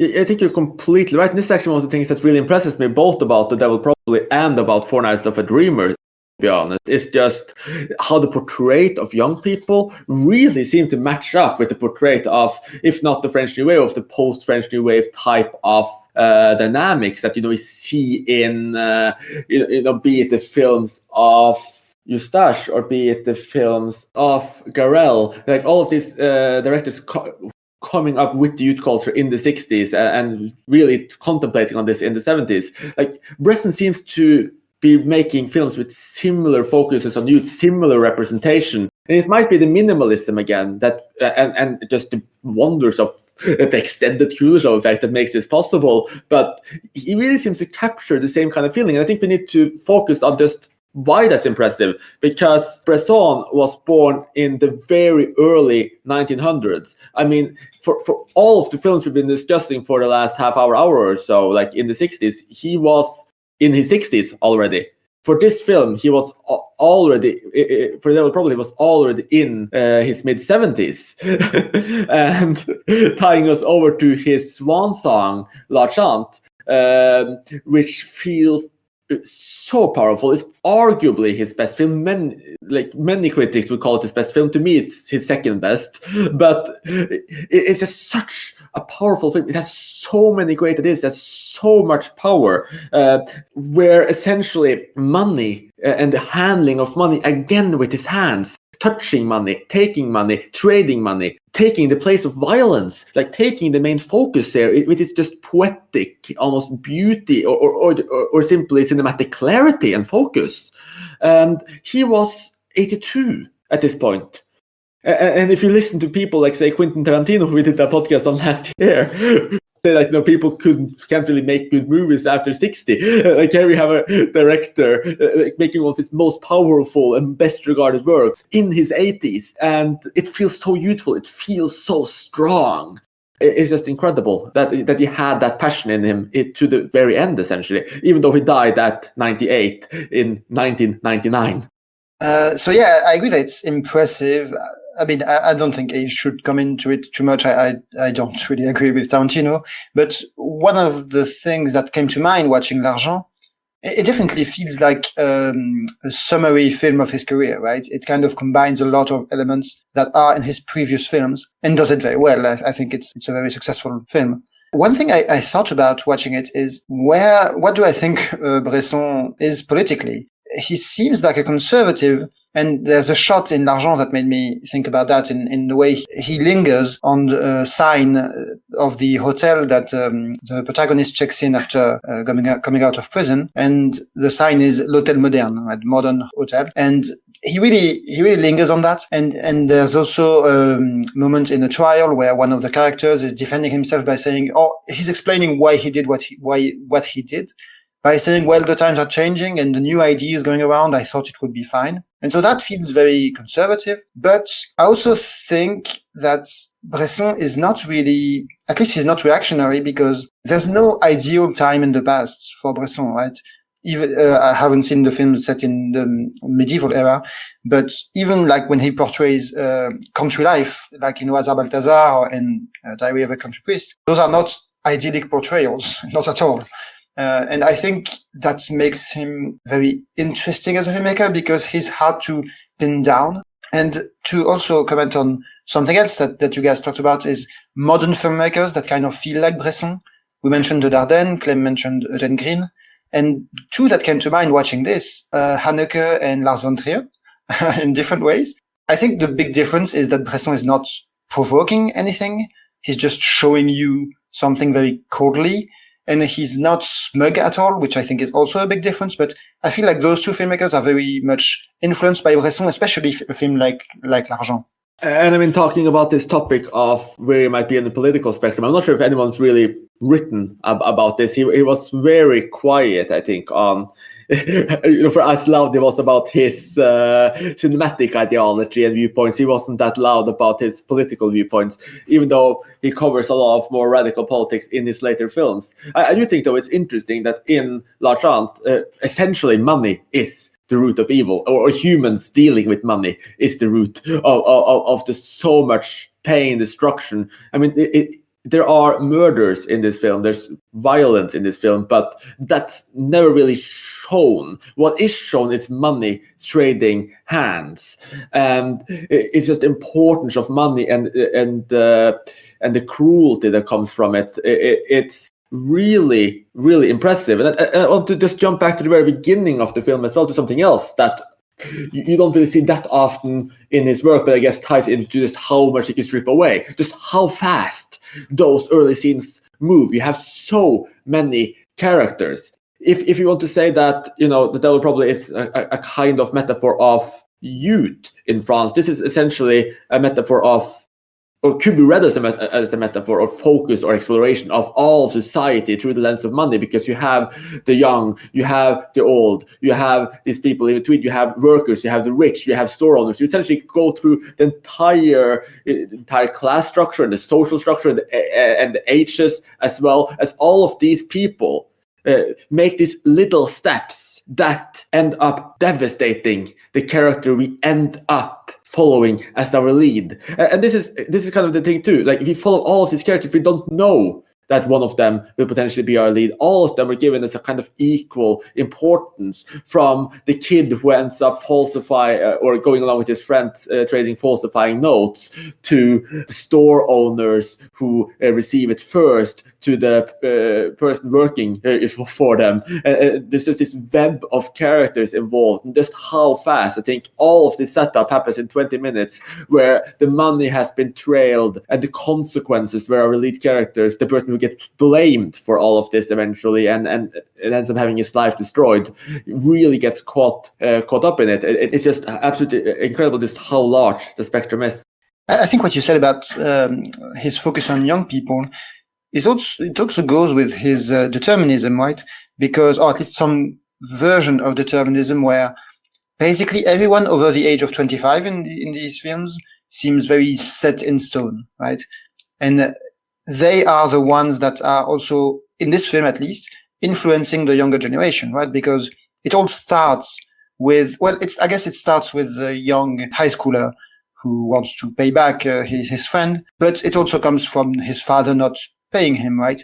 And especially, I think the bigger moment is the store owner who is clearly cheating. And that is clearly what incites one of our main characters to go into a life of crime. It's funny because essentially L'Argent, it could kind of be, in terms of its plot, a Scorsese film, right? It's a young, impressionable character who sees other people succeed in a life of crime, and he is taken by it and eventually destroyed by it. I mean, you could see it that way, but it certainly does not feel similar at all. I mean, yeah, I think you could easily adapt L'Argent for an American audience, focusing in on the car chases and the violence and the brutality. Yeah, the great car chase. It's really short, but it's really good. I kind of wish Bresson had done more of that. But and I guess that really showcases again the kind of tension he can do so quickly if he really wants to, and you feel the tension in those early moments too, as the money changes hands, and from character to character we see the steps on this ladder being followed. It's just, he can build up so much tension so quickly and get so much done with so much emotion, and then we kind of take a bit of a backseat again as we kind of slow down the development. We see jail again, which is like you said, a nice compendium of Bresson's earlier films, and this is focus on jail cells. Feels like home. Yes. And then you get into the end. I think we do, in this case, want to spoil the end. But before we do that, I also want to just talk a little bit about just how effectively violence is avoided with ellipses or with just cutaways, like simple cutaways.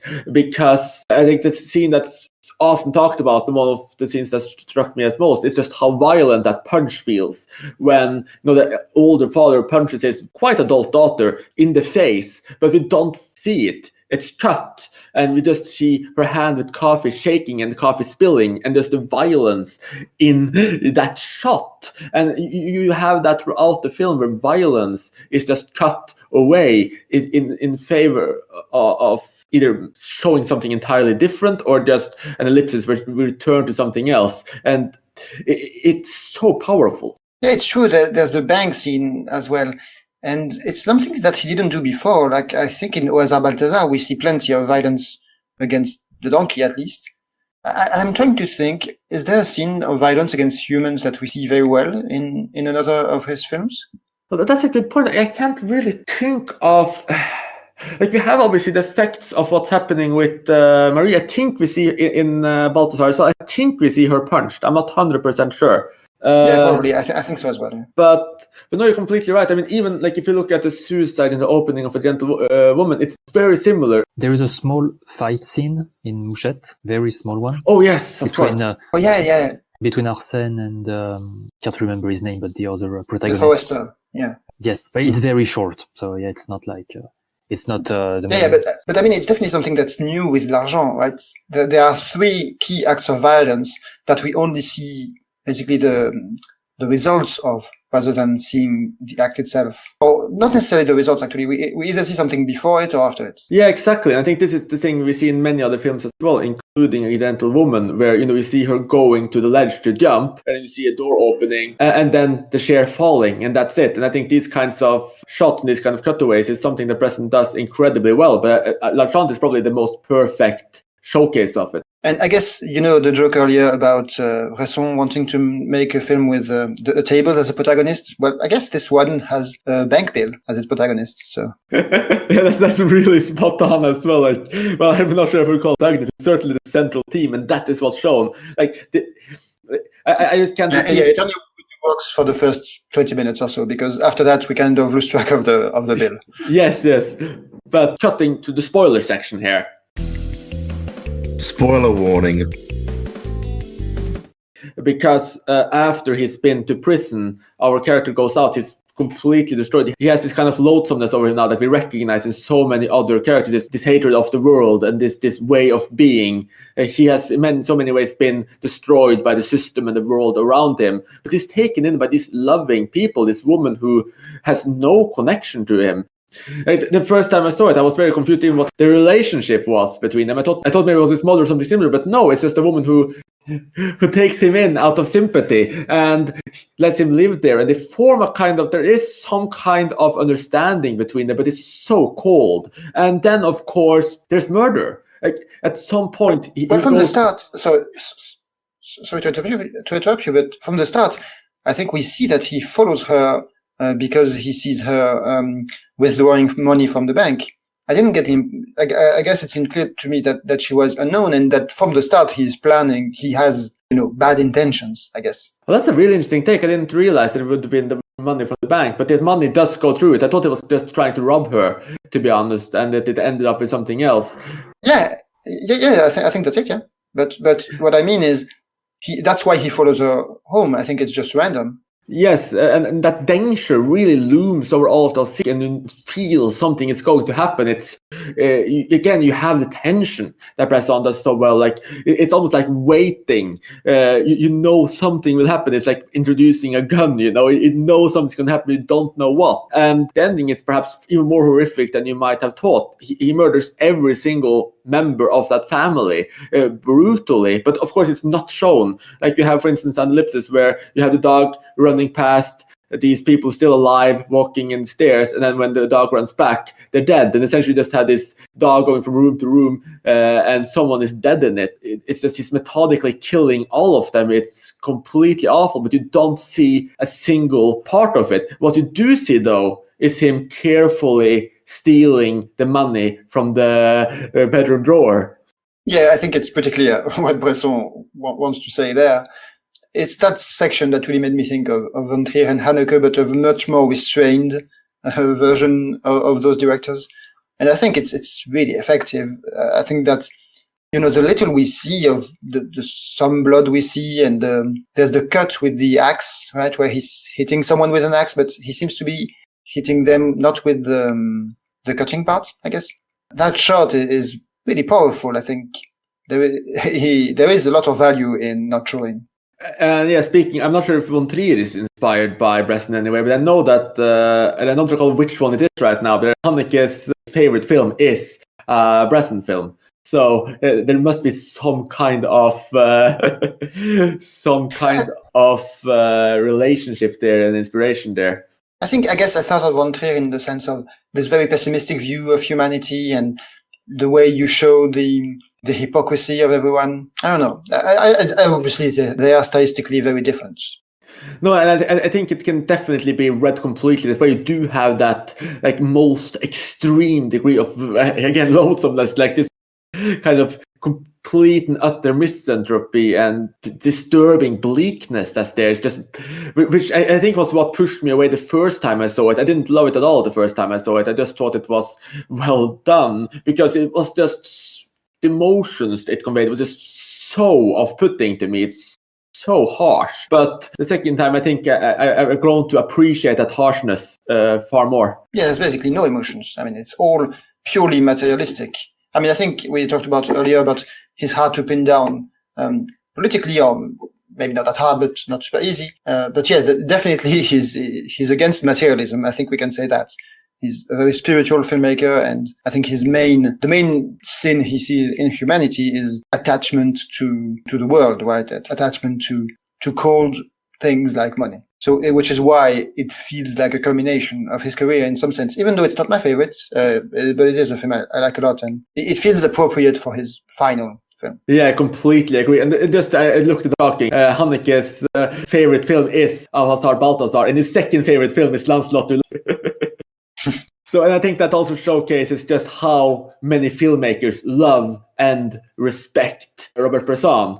I know Tarkovsky, for instance, also held Bresson up as one of the two directors in the world that he essentially would take an opinion from, the other being Bergman. Yeah. And you consistently have so many large masters praising him, if not an inspiration, as one of the people that they see as just the purest examples of a real author, I guess, in the most extreme way, in the way that the Romer and Truffaut and all of the French New Wave praised, which I suppose also ties in with why the New Wave loved him so much. He is something completely unique. And while he dealt and experimented with so many different ways of minimizing action, that it's just so hard to think of other directors. I know Clem mentioned Eugene Green. We have talked a little bit about Haneke. You could mention the Dardennes, but Bresson is a unique voice on his own. His films are some of the most unique in the history of cinema in terms of how stripped down they are, how separated they are, and how they do follow his list of ideological points and views of what cinema should be in contrast, or rather what cinematography should be in contrast to cinema. And that's always so interesting to explore, and it just gives it so much power. Yeah, those other filmmakers all have some aspects of Bresson, but not all of them.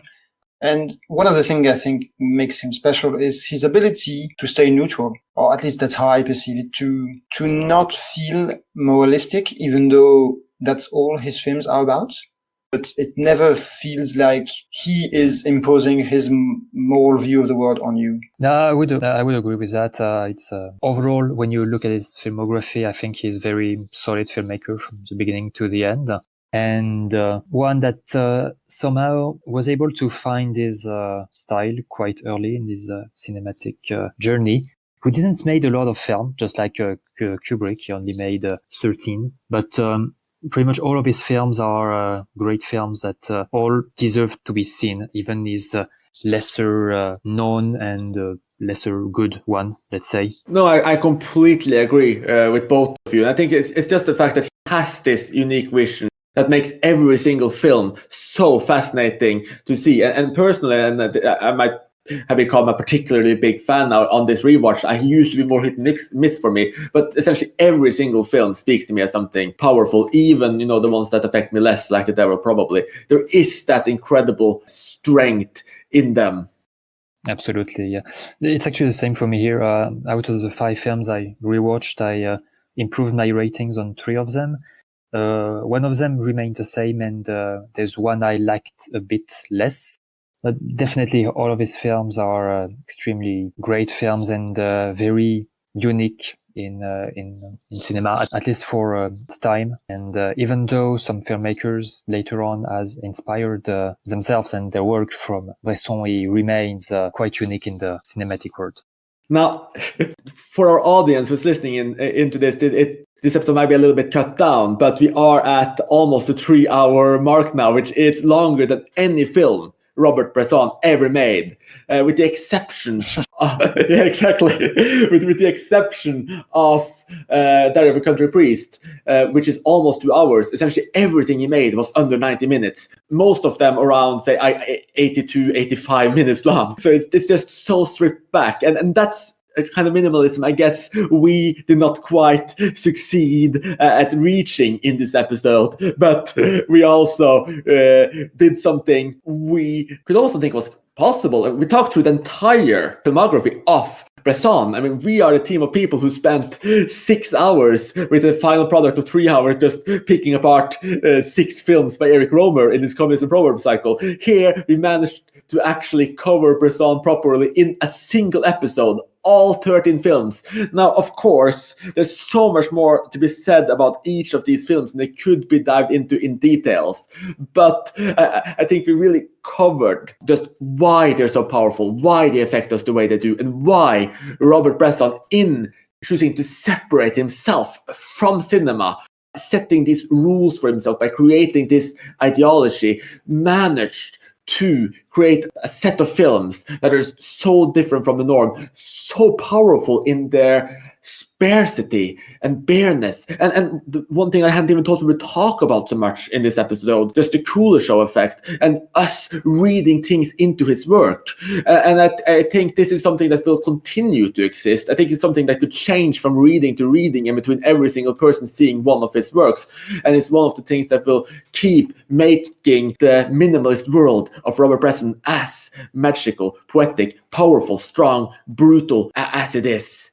So, with that said, thank you so much for listening, and join us again soon. You have been listening to Talking Images, the official podcast of icmforum.com.